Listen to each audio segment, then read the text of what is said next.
Good morning. Welcome to my front porch right here in Chelsea, Oklahoma. Hope you are having a blessed day and just everything going great for you. I've got a cup of coffee. This is my second cup to get down this morning. I'll tell you about that in just a second.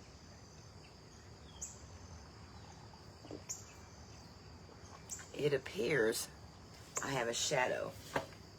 So let me see if I can adjust my camera. You know, these are unedited. And so I'm not a professional videographer. Oops. Well, turned that the wrong way. Let's see if I can figure out how to get it back. Yeah. Okay, I think I got rid of that shadow. Anyways, let's see who's on there. Good morning, Brenda. Good morning, Marlena. Brenda, you ready for Hawaii? I'm ready. There's a lot of places to go between now and Hawaii. But anyways, yeah. It's a great day.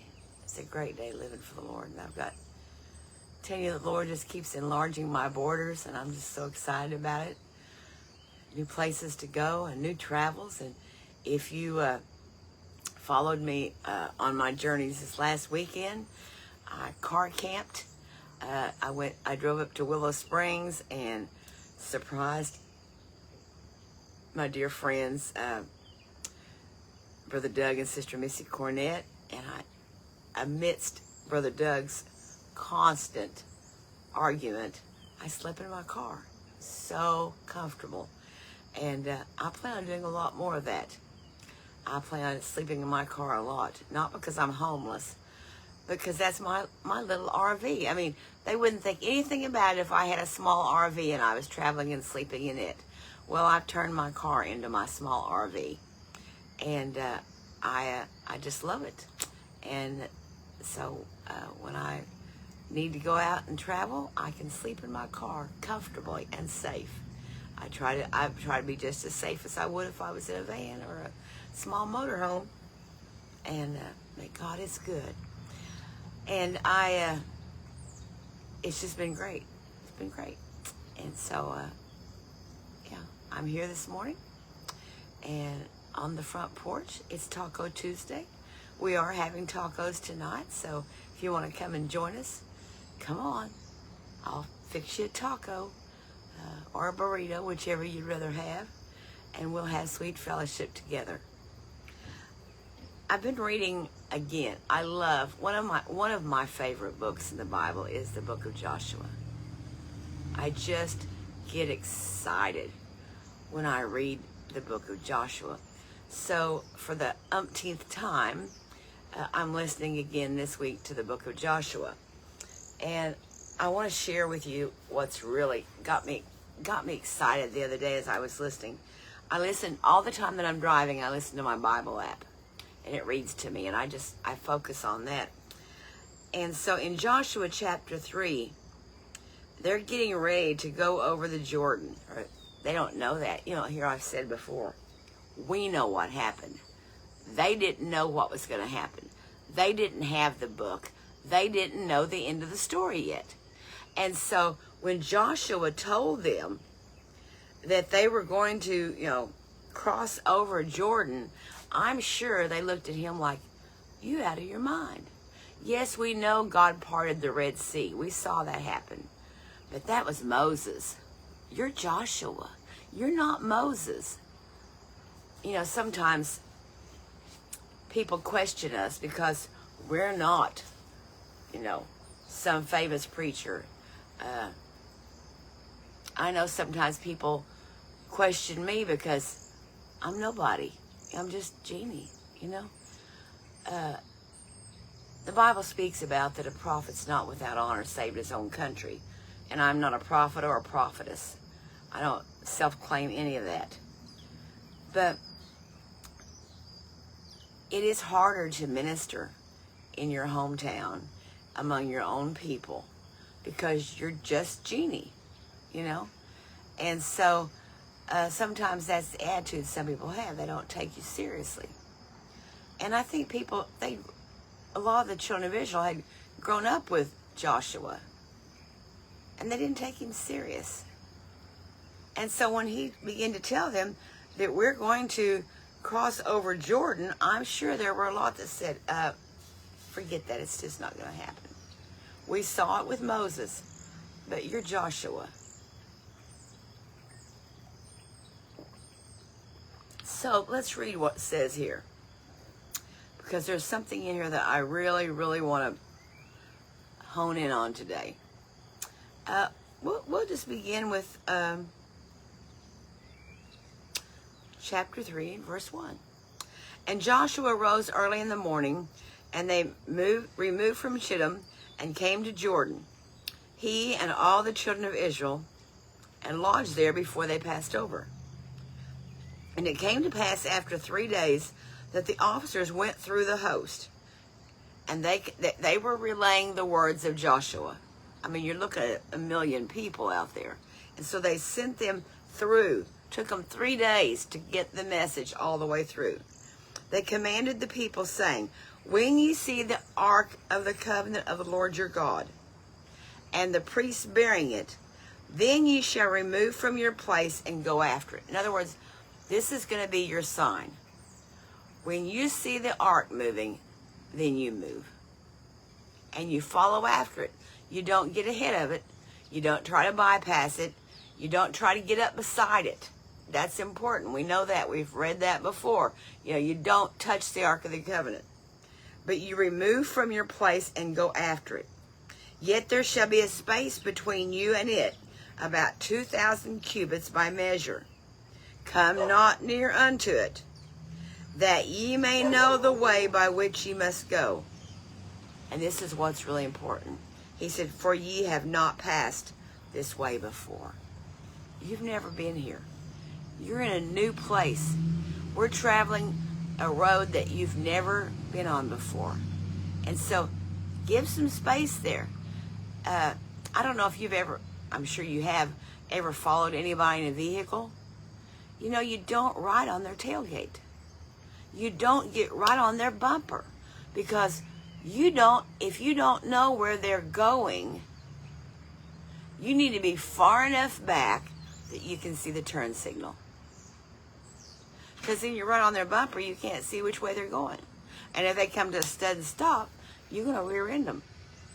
So you put some space between you, not a lot, just a certain, and you don't want anybody to get between you. But you want some space between you and the vehicle you're following, because you're going a way that you've never been before. And they're leading you. It's so important that you and I learn to follow the Lord and watch which way he's going to take us, because we've never been there. I'm 71 years old. And every day, God takes me on a path that I've never been before. I don't know the way. I don't know what's ahead of me. And I have to watch him. And I've got to stay behind him, not pass him. It's tempting when you're following someone and they're going slow and you're in a hurry. You're thinking, hurry up. And I've done it. I've passed them. And I think that was really dumb of me. Really, really dumb for me to pass them, because I don't know where we're going. And so I have to slow down, maybe pull over, let them pass me again, so that I know the way that I'm taking, because I have to follow them. I'm telling you, when the Lord is leading you, you can't afford to pass him, because he's leading you in a way that you don't know.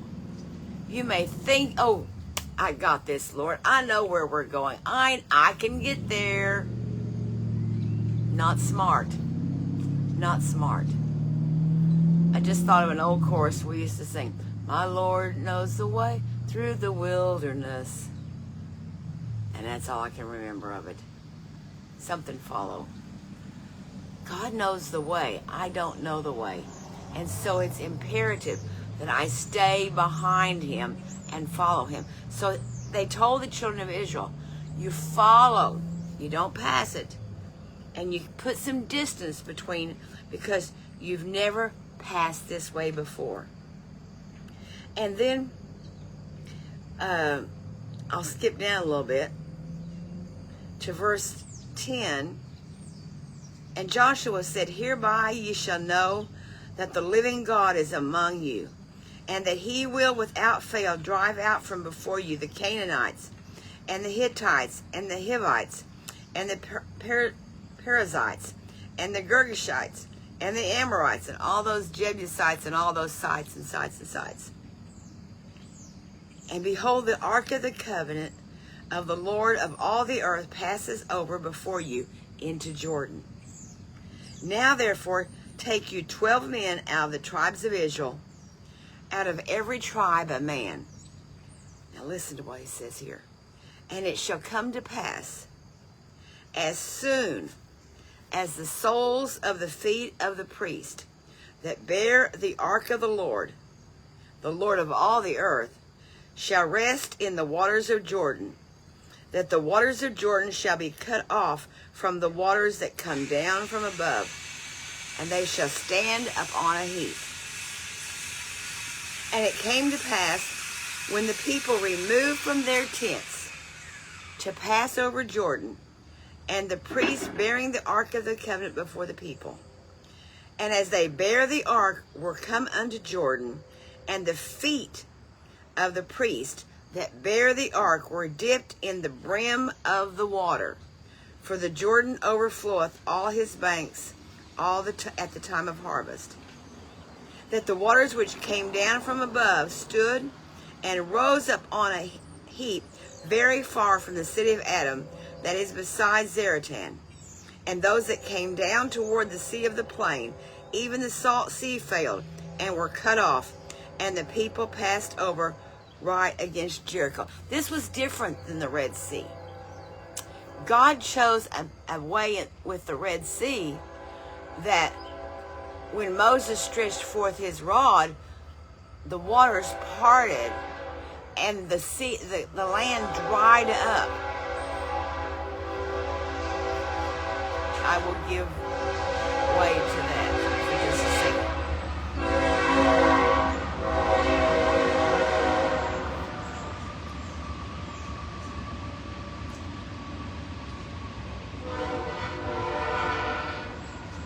I try to be wise enough to know that I can't out-talk that train.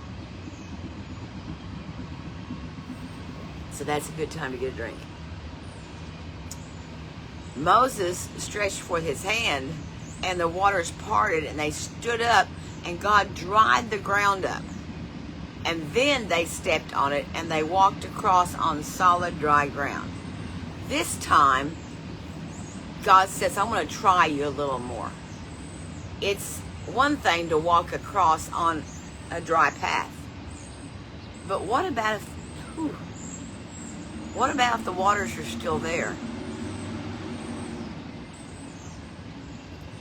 What about if the waters are still there?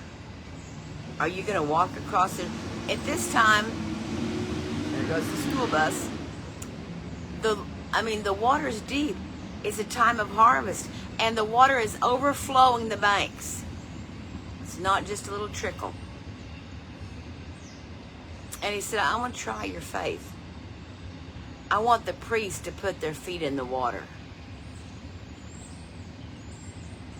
What's going to happen? You can't see the edge because the water is overflowing the banks. Will you trust me?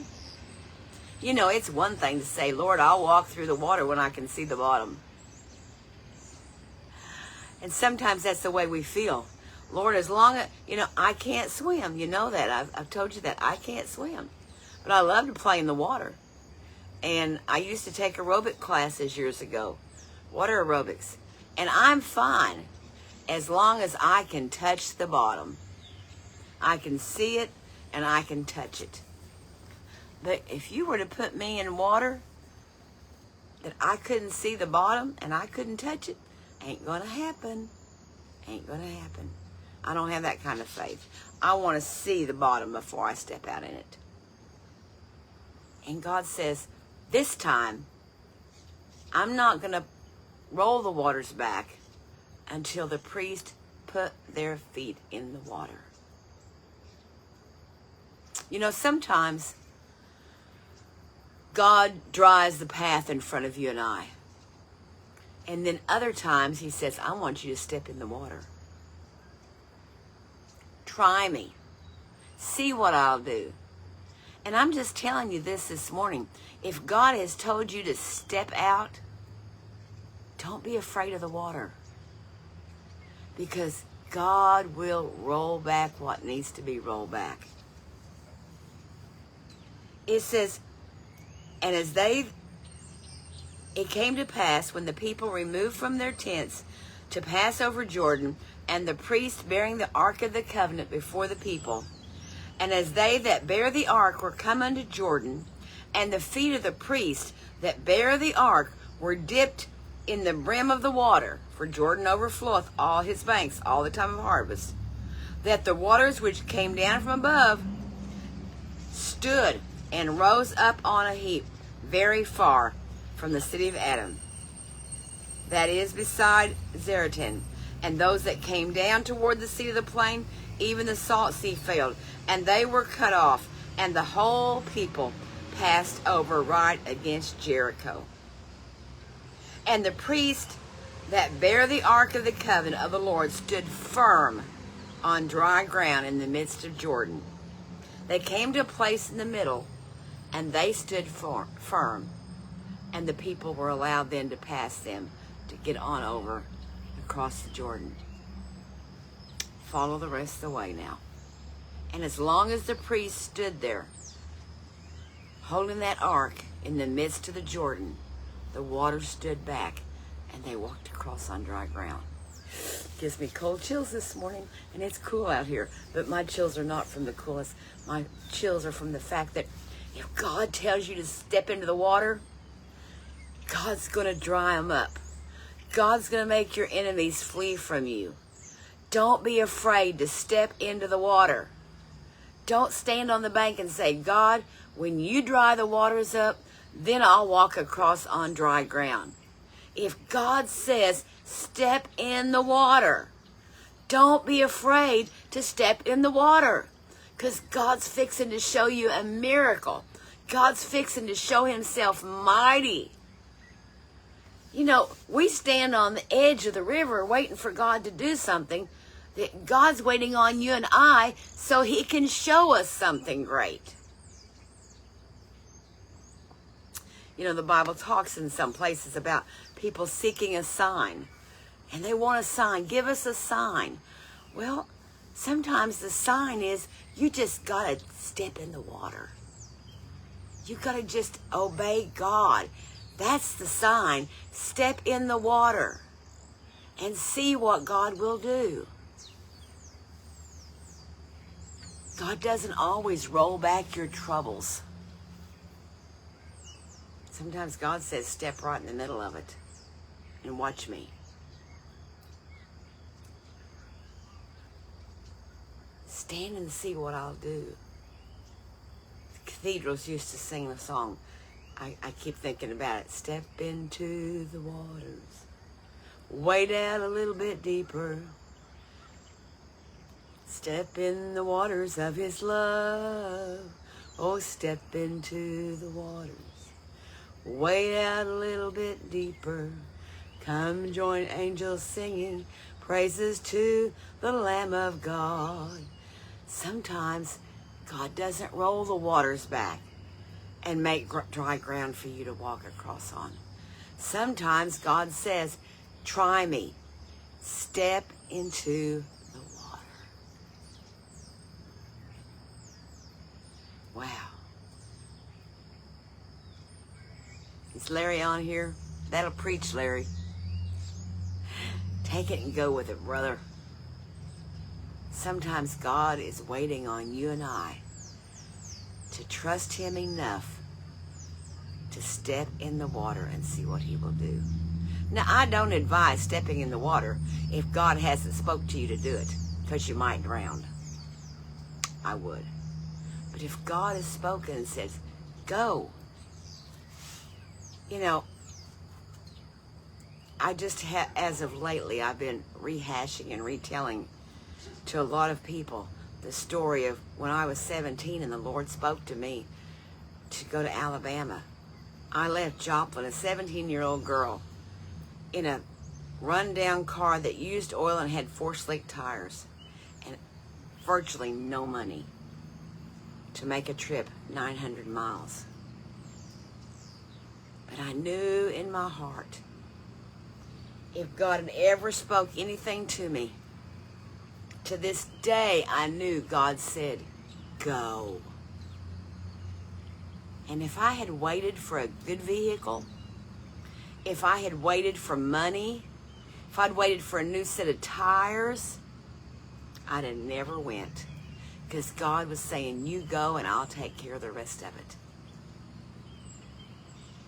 I'm trying to find the will of God right now about a trip. Because I feel like God's telling me to go. But man, it's the older you get, the harder it is sometimes. Lord, is this you or is this me? Because I really want to do it. But if it's not you, I'm going to end up stranded beside the highway. I got to know it's you. But if God's speaking to your heart and he's telling you to step in the water, go. And when you step in the water, God will part the waters. And then you'll walk across on dry ground. Oh, thank you, Jesus. And the priest that bare the ark of the covenant of the Lord stood firm on dry ground in the midst of the Jordan. And all the Israelites passed over on dry ground until all the people were passed clean over Jordan.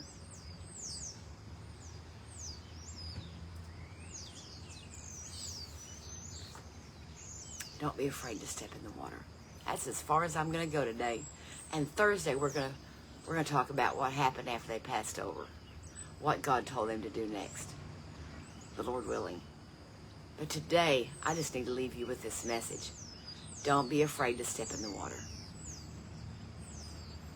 If God says step, then put that foot in the water. And God will do the rest. That's my message this morning. That's my thought for somebody today. It's standing on the brink. You're standing right there on the edge of victory. And you're saying, if God would just part the waters so I could walk across on dry ground, man, I'd make it. And God's saying, try me. Put your foot in the water. Try me. Put your foot in the water. Be daring enough to obey the Lord. Have a great Tuesday. Enjoy the day. I'm going to get my granddaughters in a little bit, and I'm going to put them to work. We're going to put out fall decorations. Well, they are. I am. We are. They like to decorate, and I just kind of like say, okay, let's put that there and that there. And so they're going to come in and do that for me today, because there's just enough coolness in the air to make me think it's time to put the fall decorations out. So you have a blessed day in Jesus. And the Lord willing, I'll see you back here on Thursday. As far as I know, this is where I'll be. But you know, if God says put your feet in the water and I end up somewhere else, you'll just have to chime on to see where I'm at. God bless you. Have a great day. I love you, and I hope to see you soon. I don't know where you're at. I'll look later when I can read all the comments and see who's been on here. But you never know when I'm coming to your town or your church. And I'll see you. God bless you. Have a great day in Jesus.